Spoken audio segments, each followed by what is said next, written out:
They say the earth keeps memory even when we misplace our own. Soft ambient hum, particles of dust in a shaft of light. A desert surveyor once told me that sand has a way of filing everything it touches, like an archivist with infinite patience. Somewhere under Nubian dunes, a sealed chamber was pried open, and the air that rushed out smelled like copper and old storms. In its belly, fragments etched in a script with curves like water and edges like flint. The team labeled them the Scrolls of Nod. Most shrug at the name. A few knelt. If you've ever held a word that feels older than your breath, you know the tremor. These fragments didn't pander. They pulsed. They spoke like shoreline waves, repeating and never the same. And running through them was a single, stubborn claim that exile can be a forge, that a mark can be a mercy that burns. You've heard the ancient story. A field, an altar, a brother's blood darkening the ground. Cain flees east of Eden, and Scripture turns the page. But silence in holy text is rarely empty its invitation. What fills it here is a paradox, a mark set on a man so that no one would take his life. A man spared so he could carry the memory of what he'd done without being swallowed by it. That's not horror movie cruelty. That's a surgeon's decision to keep a patient awake long enough to learn where it hurts. Call the sign whatever you liketh, seal of breath, the guard of mercy. The scrolls insist the mark didn't just protect Cain from vengeance. It tethered him to a lesson he couldn't outrun. And yet, mercy, especially when misunderstood, can smolder like banked coals. It warms, misread, it scorches. The fragments speak of nights when wind sang like a low choir across the plain of Nod. Of voices Cain called sons of the evening, whether they were watchers, metaphors, or the poetry of a restless conscience matters less than the effect. They taught him to drink of life to cool the fire in the bones. In an age before neat categories, that sentence could mean 100 thinkable drafts, ritual meals, shared breath in song. But across centuries of retellings, something got lifted out of symbol and hammered into appetite. The metaphor hardened. The meal became a theft, and the cautionary tale calcified into the vampire curse. Here's where we reset the lens.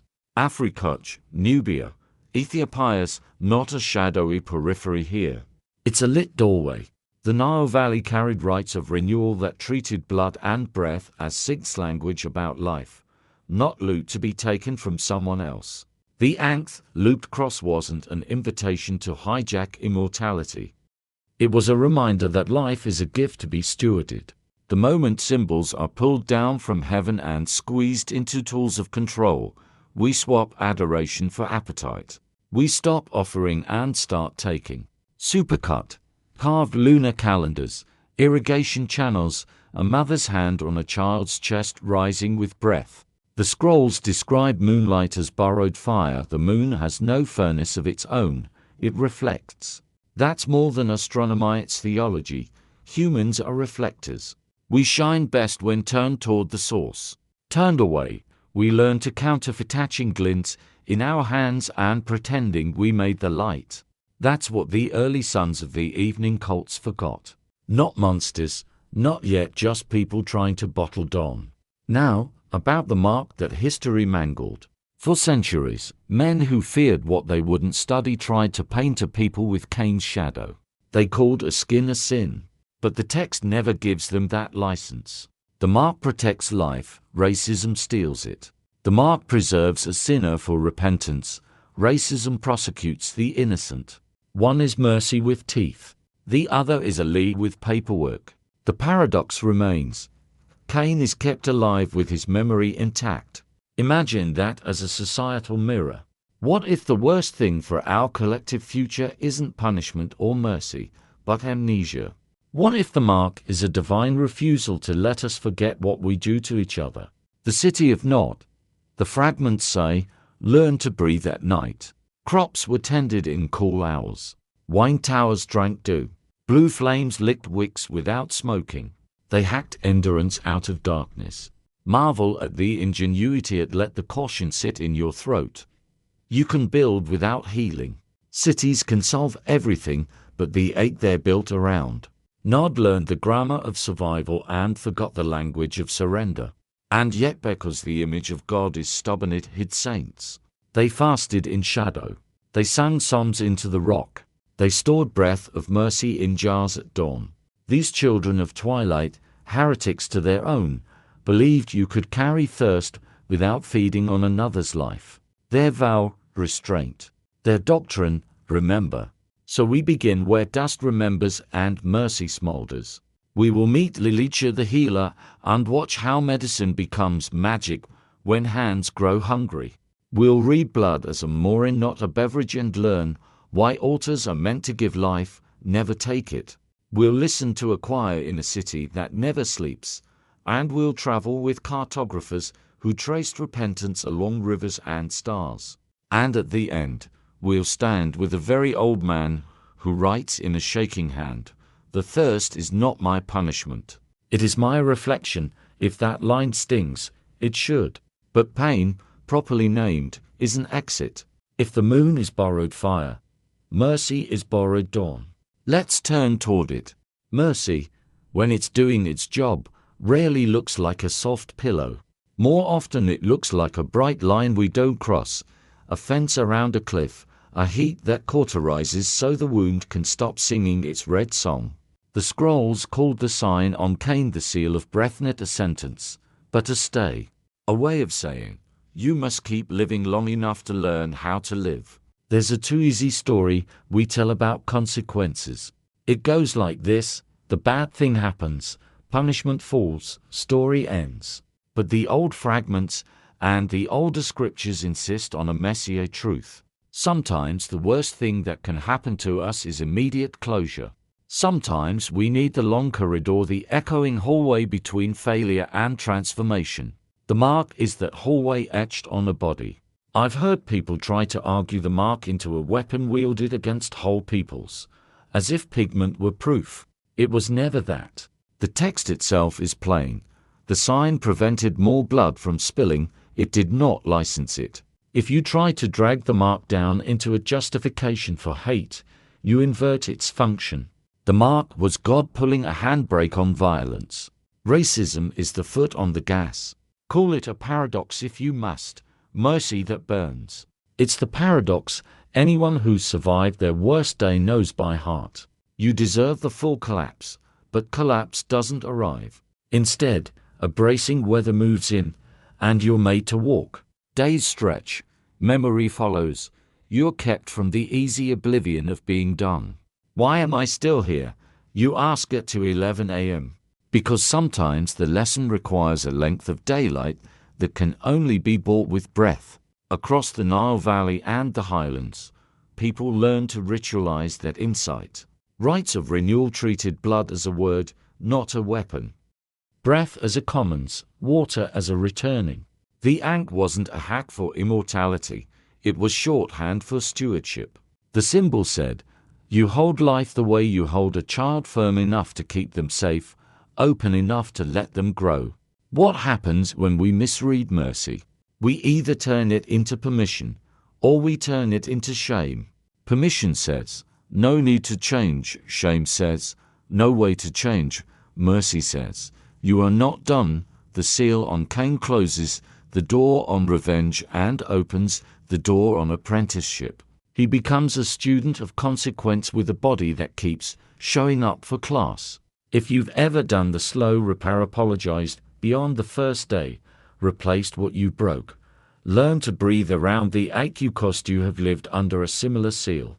You have learned that forgiveness is not a magic syllable, but a set of practices. Returning the call, sweeping the floor, telling the truth before you are asked. You have learned that the heat on your cheeks can be a guide, not a jailer. There is a reason we call the hard kindness is tough love, not because love is secretly cruel, but because love commits to outcomes that require endurance. The scrolls say the sign glowed like breath in moonlight, subtle, present, not theater. I like to imagine it the way a singer holds tone, tension and release in balance. Fire in the diaphragm, restraint across the lips. Mercy is that kind of breath, measured, musical, stronger than panic. And mercy has an enemy. Its name is amnesia. Forgetting what we did, or what was done for us, is how we slide back into appetite. So the sign prevents erasure. It is a mnemonic burned into story. If the community keeps forgetting, the mark keeps remembering. No, it says gently, we do not eat each other here. This is how a mark that once smoldered along the collarbone in moonlight becomes a culture. Practices attach, shared meals that mean we, songs that train lungs to move as one, offerings that move goods and glory away from the self toward the center. You can tell whether a people have remembered by how they handle breath and bread. Hoarding is what forgetfulness looks like with a smiling face. Circulation is memory with hands. So yes, mercy can look like fire, but it's the kind that forges. Had the story ended with the first fallen body, we'd have nothing to learn but grief. Because it didn't. We also learn endurance. The sign burns, but it burns like a kiln turning clay sturdy enough to carry water. And water, as it turns out, is what the next moon school studies. Stand outside on any clear night and you're watching a rumor. The moon looks lit from within, but everyone knows it's a reflection. Watching it wax and wane is like watching a lesson repeat itself in different arrangements. You are brightest when faced toward your source. The fragments call the moon borrowed fire.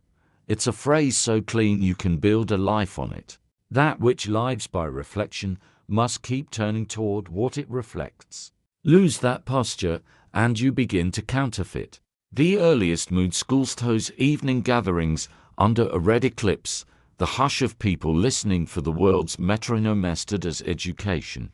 They taught the patience of phases, the humility of reflected light, the steadiness of cycles. Notice how many things in the human story use that same set: tides, harvests, breathing, hearts. But give any symbol enough time under hungry hands and it will drift. What began as a metronome becomes a machine. Someone says, if reflection is this powerful, what if we could bottle it? What if we could trap the shine in jars? The bottle, of course, is always somebody's body. The jar is life squeezed into the service of someone else's fear. Eclipses became theater. The red wash over the world was misread, not as a warning against hubris, but as permission to amplify it. People who had once stood quiet and learned now gathered to take.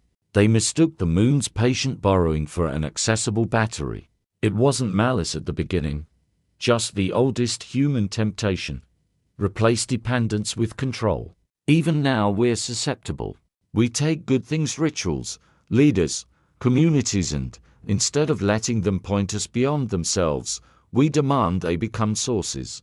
That's when churches become brands, teachers become idols, and movements become markets.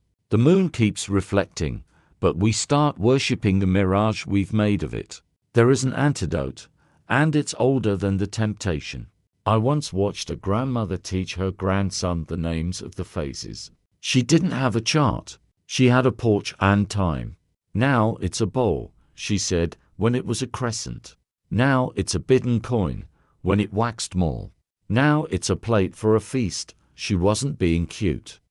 She was carving metaphors into the boy's memories, so his hands couldn't easily turn symbol into machinery later. Children taught to adore the pattern are less likely to dominate it.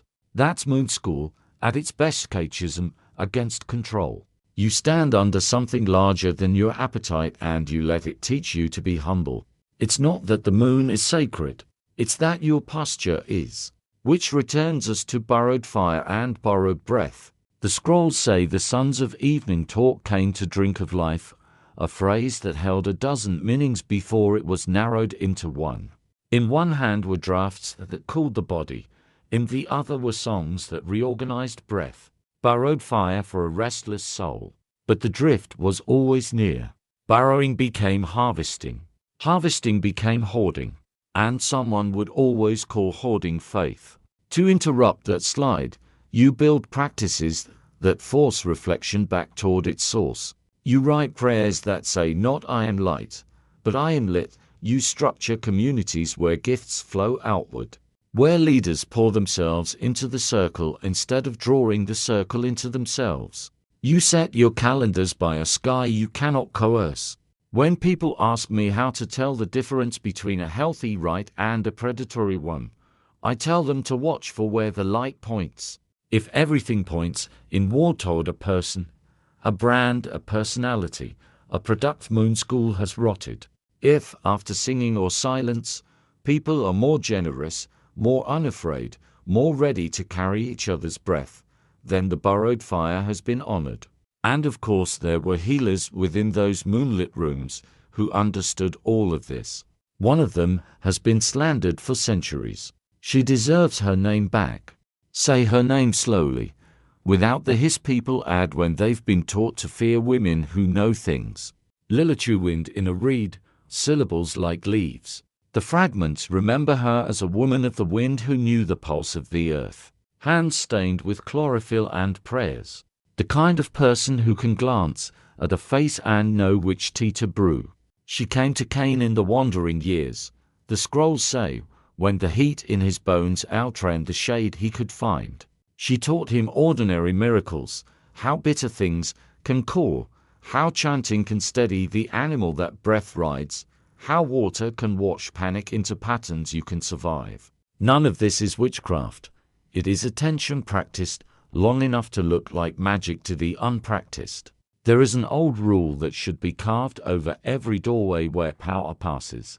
Energy is neutral, intention is not. The same current that drives a millstone can drive a blade. The same knowledge that stitches a child back into the world can be twisted to hold a life hostage. Lilitu knew it. Her temples collected midwives and apprentices, women with hands older than their faces. They kept notebooks of leaves and births and deaths and the songs that made grief bearable. They were a threat only to those who mistook control for holiness. History, being what it is, often mislabels what it cannot boss. Healers became harbingers in the stories written by the frightened. A woman who could stop a hemorrhage by knowing which root to grind. Dangerous. A woman who could speak into a mother's ear during labor and remind her how courage breathes. Subversion. And so the labelers grabbed a story older than they were and pinned it to a woman who had saved more lives than they had lifted. But mislabeling does not erase reality. It just changes who trusts whom. Lilitu's rooms were full of the poor, the afraid, the newly pregnant, the newly grieving. She taught them to own their breath again. In a world that wanted to turn bodies into batteries for somebody else's fear, she taught self-governance. That is the most political act of all, helping a person feel at home in their own skin. And yes, there is a line in the fragments where Cain misuses what he learned from her. He takes medicine and makes it a mirror. He stares too long into the part of the ritual that makes him feel powerful and forgets that the point of ritual is reorientation, not intoxication. He confuses a tool with a throne. This is not Lilitu's fall. It's Cain's. And it's ours whenever we grab a practice that should lead us beyond ourselves and make it orbit our hunger. The old cosmologies, African, Levantin, a dozen other shared language for the current running through all things. Call it ache, call it ka, call it nefesh. Whatever your tongue, the rule holds, power moves. When you align it with justice, it heals. When you bend it around the self, it consumes. You do not escape the moral physics by changing vocabulary. You escape consumption by changing intention. Watch Lilitu with a woman in pain. She doesn't reach first for potions. She reaches for posture. Breathe like a long tide, she says, and the woman's shoulders descend by unmeasured degrees.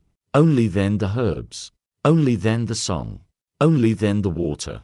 This is pedagogy. She's teaching the body to remember what the mind has forgotten under the pressure of fear. You were designed to cross this narrow place. If we had let healers keep their names, perhaps we wouldn't have turned so many of them into monsters in our fables. Perhaps we would remember that the first medicine was always attention, and the first theft was always turning attention into leverage. When you hear Lilith spoken like a hiss, try this instead. Think of a room where women kept breath moving through the hardest hours. Think of hands that smelled like mint and iron. Think of a teacher turning a frightened man away from his own reflection and back toward the source of fire. Then ask yourself who benefits when we forget that this was ever the story. Lilitu was not a loophole in the curse. She was a door back into wisdom. Doors can be walked through or stolen from. The choice, then and now, is the same: heal or harvest. How does a wanderer build a city? With contradiction for mortar. The verse is short. He built a city and named it for his son. The fragments extend the sketch. Towers like flutes catching wind, walls that drank dew before dawn. Floors of dark stone polished to low mirrors, so light could travel farther with less flame. The city learned to move on nocturnal rhythms. People sewed by starlight and slept in the long blue just before morning. Children learned constellations before they learned their letters. It's beautiful. It's also an ache, because you can engineer your way around sunlight and never touch the one thing that bleeds at the core, an offered desire. Nod was a masterpiece of endurance. Survival became an art. The city found ways to cool heat, to bend wind, to pull water out of the air. But it could not invent repentance. That is not a technology. That is a posture that ruins and remakes everything. You can feel both truths in the stone. On one street, metalworkers coaxing ore into instruments that sound like thunder tamed. On another, a boy in a doorway keeping watch with eyes too old. In the tunnels, blue flames lick glass chimneys without smoke, and the people marvel at their own ingenuity. It is right to marvel. It is wrong to stop there. The fragments whisper about a people within the peopled ones who fasted by night and filled jars at dawn with dew they called breath of mercy. I like to imagine them as engineers of the invisible. They studied how appetite rises and falls. They measured how resentment travels. They charted the internal weather and learned how to open windows at the right hour. They were city makers too, but their architecture was the soul. If you've ever lived in a place everyone else labeled dark, you already know this paradox. The world calls what it does not understand by the cheapest word it has. Meanwhile, beneath the word, the people build. They build music and systems and ways of staying tender. They invent incandescence without drawing attention. They survive long enough to teach. Enoch, city of breath, was a marvel in shadow. The lesson it forgot is our lesson too. You can design your way to comfort and never arrive at peace. Peace is what happens when power is turned into offering. Nod tuned its instruments. Some in Nod tuned their hearts. That is why the city's story matters. Not to romanticize rebellion, but to remember that even rebellion shelters reformers. And when the city ran out of room, those reformers took their maps. Story 1, the phlebotomist on Lenox Avenue. On Tuesdays, Amina rolls her cart through a small clinic in Harlem. She has hands that never miss. Blood is a biography. She jokes, and people relax, because she always finds a way to turn fear into laughter. Amina learned to draw blood on her aunt's porch, using oranges, cheap syringes, and more patience than Summer had. Now she runs a drive that pairs blood donation with neighborhood block partyist music, jerk chicken smoke, kids chalking galaxies on the sidewalk. When a new donor asks why it matters, Amina points to a poster. 1 pint can touch 3 lives. She taps the word touch. We don't take life, she says. We pass it along. She never calls it consumption. She calls it circulation. The difference is the whole difference. Amina brought me into the cold room once. White hung, red bags hung like punctuation. Every one of these is a story someone refused to hoard, she said. I wish the old myths had used this room as their metaphor. Vampires would look very different. Then she laughed and the white room warmed. Story 2, the choir that breathes like a single lung. In a church basement in Atlanta, a community choir meets on Fridays. Most have work to jobs all week. They arrive raw, quiet. Their director, Mr. Brashear, taps the music stand and says, "Leave your armor by the door. Keep your bones." They start with breathing, in 4, hold 4, out 4. You watch shoulders lower, jaws loosen. On the third song, they find the vowel that rounds the room. They don't perform for an audience, they practice belonging. When the tenors miss an entrance, the altos grin instead of groan. Breath becomes a commons. No one consumes, everyone contributes. This, Brashear says after a run, is altar. We're not burning anything. We're offering everything. When they finish, their faces look sunlit, though the room has no windows. Story 3. A Midnight Midwife. In the Highlands, a midwife named Saba keeps a notebook of herbs, bitter leaves for nausea, fennel for fear, boiled water for pride. She scribbled a smiley beside that one. She tells women to hum low during the waves. Not because humming is magic, but because vibration reminds the body it was made to move forward. When a mother labors, Saba whispers, "You are not alone. Your grandmother's breath is in this room." If the moon is bright, she opens the window so the light can be a metronome for breathing. She doesn't worship the moon, she borrows its steady rhythm. Once, a tremor in the valley took out the grid. The clinic went black. Saba lit 3 candles and said, "We remember how the baby arrived with a cry that sounded like a brass instrument warming up." Saba laughed and wrote in the notebook, "Born by candle and courage." Mother drank water between contractions like a psalm. When I asked her why she keeps such poetic notes, she shrugged. Because birth is a story. Facts are the bones. But breath is the music. Why these stories here? Because the old myth about Cain curdled into a superstition about thirst. And superstition always looks for shortcuts. It wants power without patience, immortality without mortality, music without breathing. Amina's clinic, Brashear's choirs, Saba's notebookie redeems the symbol set, blood as circulation, breath as commons, moon as metronome, ritual as remembrance instead of control. There's a theology inside those hallways and basements. It says, life is borrowed and shared, not seized. It says, strength comes from synchronized exhale, not single throats gulping. It says, mercy is longer than our panic, and community is the only container big enough to hold power safely. And that's the fork in Cain's road. He's preserved to learn patience, then tempted to shortcut the lesson. The shortcut becomes a culture. The culture learns to build cities that hide from dawn, but in basements and clinics and highland rooms, another culture persists, the children of twilight singing their way back to morning. If you listen closely, you can hear them under the myth, saying the same thing in 1,000 tongues. Do not eat your neighbor to feel alive. Breathe with them. There is a sentence at the spine of 1,000 rituals, life is in the blood. If you read it with your head tilted toward reverence, it becomes music. Life is precious. Life circulates. Life belongs to its giver. If you read it with your head tilted toward control, it becomes aloof. Life can be harvested. Life can be stored. Life can be rented to the highest hunger.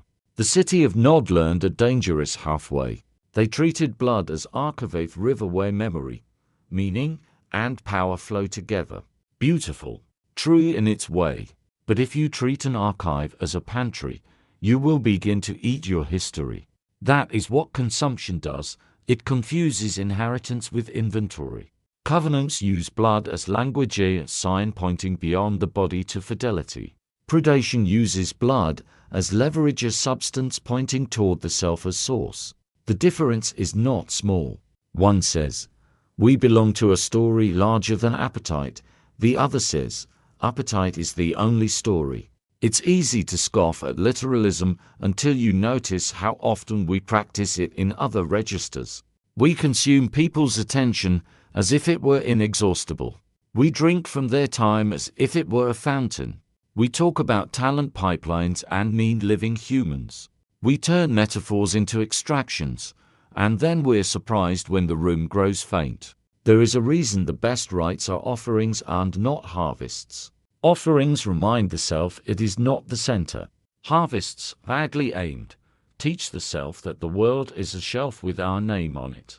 In that world, longevity becomes the only metric that matters. Love is an optional flavoring. Meaning is an afterthought hung on the door like a wreath. Counterfeit resurrection is life extended without heart expansion. It is breath added to a chest with no space for anyone else's. It is morning after morning after morning without gratitude. Nod found that in the lab longevity hacks that made eyes bright and hands strong while the center of the person stayed unoffered. You can call it immortality if you like the sound. The fragments call it thirst. What breaks the counterfeit? Two moves that look simple. First, return symbol to its sender. Let blood be what it is, a sign that life is gift and that gifts make circles, not cages. Second, replace extraction with circulation. You can feel it in a room where people are circulating. Water rises and falls. Resources move outward. Attention passes hand to hand like water at a marathon. Where people are extracting, the air thins.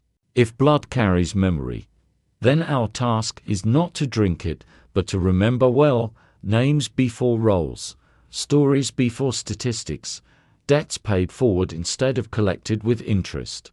Communities that remember well produce people who do not need to borrow other people's lives to feel alive. That is the beginning of the end for anti-sacrifice when we stop eating our archives and start singing them. There are only two ways to approach an altar. You arrive with something to offer, or you arrive expecting something to be taken. The first is worship. The second is hunger and ceremonial dress. Cain's first failure was not agriculture. It was orientation. He brought the work of his hands, as if the altar existed to approve him. Abel brought life as acknowledgement that life is on loan. The difference is not product, it is posture. One man arrived as a customer with a claim, the other as a steward with gratitude. The city of Nod institutionalized the claim. They built altars where nothing living had to die, at least not at first glance.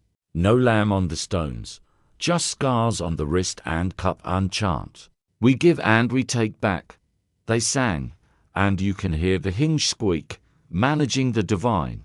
It's a tempting idea. Who wouldn't want a lever that moves heaven? Here's the trouble with levers. They work until they crush what they were supposed to lift.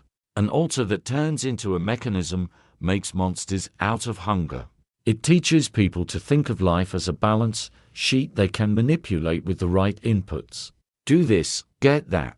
Bleed this, buy that. The more it works, the more it hollows the hands that operate it. You don't need obsidian tunnels and blue flames to see the pattern. You can see it wherever systems consume the lives of the many to pad the mornings of the few, and then drape the machine in incense. The anti-sacrifice is not ancient history. It's any place where comfort requires someone else's breath without their consent. What breaks the machine? True offering, which is to say, the decision to place real goods in the commons where no one can name them after themselves. Offerings are terrifying because they feel like little deaths. They are also the only way to keep communities from turning into altars that eat their children. Every meal where the best portion goes to the guest. Every schedule where the earliest hour goes to the neighbor. Every budget where the first line goes to those with least leverage. It's anti-sacrifice. That's a life that says, I refuse to buy my abundance with your exhaustion. People who love control hear this and mutter about naivete. But the control they're guarding is the most fragile thing in the world, a tower of mirrors. One honest breeze and the room fills with glittering shards. Offerings look fragile. In fact, they are the only structures strong enough to hold joy without breaking it. When the story of anti-sacrifice reached its loudest, a different altar was lifted outside the city. Not a trade, A gift, not consumption. Communion. The machine cannot metabolize this. It gums its gears. Suddenly the calculus that kept the city humming goes quiet. Suddenly hunger has to learn a new language, gratitude. And right there in the quiet, the remnant moved. They were called heretics by the hungry and saints by the thirsty. The fragments prefer the plainer phrase. Those who remembered the light that burned before the fall. They practiced a stubborn liturgy of restraint. They fasted by night so they wouldn't forget how to say no. They stored dew at dawn in clay jars and called it breath of mercy, sipping from it when fear threatened to borrow their tongues. They sang psalms scratched on animal skins, minor keys at first, then opening like a door. Their torches burned without smoke because they didn't have spare air for pretense. If you're looking for spectacle, you will miss them. They moved like people who had read the weather of their own souls and decided to set their tents just out of the wind. Their leaders wore threads, woven with a Dulcinea way of saying, "We reflect. We do not originate." They refused to take blood. When the dying willed their bodies to be used for the living, they stored what could be stored and poured what must be poured. Mercy with clean hands. Their enemies called them traitors to lineage. "You insult our ancestors by refusing the rites," they said, which is a fancy way of saying, "You are making our hunger look optional." Heretics are often just people who prove we can live differently. Persecution came as it always does, first as jokes, then as exclusions, then as a knock at night. The tunnels that once felt like sanctuary turned into corridors of flight. The chronicles say their songs stained the wells red when the knives found them. Even so, a remnant ran south along the familiar rivers, up into the mountains where light arrives late, but arrives. They didn't stop practicing. They built churches out of stone, under the ground, as if to say, if the world refuses to see our worship, we will hide it in the earth that knows how to keep memory. They carved the sky on ceilings to keep their children fluent in stars. They wrote on skins because skins survive damp better than paper. If you've ever sat in a room with people who choose restraint on purpose, you know the feel. The air is calm. The clock stops driving. Someone else's breath anchors yours. The children of twilight learned a physics of holiness the loud world can't measure, power that doesn't advertise. Their prophecy was simple and sufficient. One will come who drinks once for all, not to take life, but to give it back. You don't need a complicated theology when you've learned how to say no for love's sake. Some of them made it back to cities with their practices intact. Some of them stayed hidden until the rumors changed shape and the knives looked in other directions. Either way, their way of life leaked into choirs and clinics and midwives' notebooks, into kitchens where the first plate goes to the visitor, into neighborhoods where people know the sound of each other's doors. They were not perfect. No remnant ever is. But they remembered the only thing that matters under a hungry moon. Borrowed fire is safest in shared hands. The last fragment reads like confession on thin ice. The letters list, as if the hand is tired of carrying 1,000 years. The thirst is not my punishment. It is my reflection. There it is. The sentence a whole civilization tried to outsource to monsters. He isn't blaming night or moons or watchers. He names the ache where it lives. He says he built cities to muffle silence and found silence waiting in the stones. He says he drank to forget, then discovered memory suspended in every drop. He says the mark so slandered by men who wanted a license to hap was mercy's leash, a stay of execution that turned years into a classroom. The point was never spectacle. The point was repentance with a long shelf life. Picture him pausing, ink pooling. He writes a line that feels like it should be carved on a gate. He marked me not to destroy me, but to preserve my repentance. That's not a curse on skin. That's a curriculum for souls. If you've ever been spared when you expected the hammer, you know this flavor of gratitude that tastes like salt. You also know how quickly spared people can turn into entitled people if they stop remembering. Hence the mark. Hence the long walk east. The legend that grew from his apprenticeship twisted mercy into monstrosity. It taught children that life is gained by taking it. That dawn burns the guilty, that hunger is a hero. But at the end, Cain writes something else. I saw the dawn and it did not burn me. I don't read that as a loophole for unrepentance. I read it as graduation. Light hurts eyes that have only known caves. Healing always stings before it warms. But mercy, when finally faced, does not incinerate. It illuminates. What do we do with the myth after that sentence? We keep what was always true and retire what was never good. Keep the warning. Appetite will try to wear a halo. Keep the caution. Ritual becomes idolatry when it stops pointing beyond itself. Keep the paradox. Mercy that protects can feel like fire. Retire the lie that a people can be colored by one man's sin.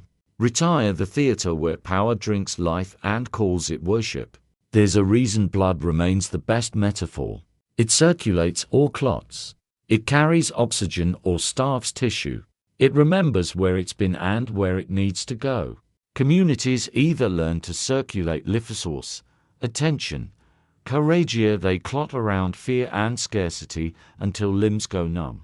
The children of twilight, those stubborn reformers, practiced circulation in secret until it leaked into daylight. That is the way myths are redeemed, not by arguing them to death, but by living better stories loud enough that lies go slack from disuse. The final line the copyist gilded like a promise. Mercy remembers what judgment forgets. Judgment is excellent at inventories of harm. It can total, with cold accuracy, the cost of what was taken. Mercy is better at memory. It remembers names before crimes, origins before detours, image before fracture. Mercy does not undo consequence. It steadies the hands that have to bear it.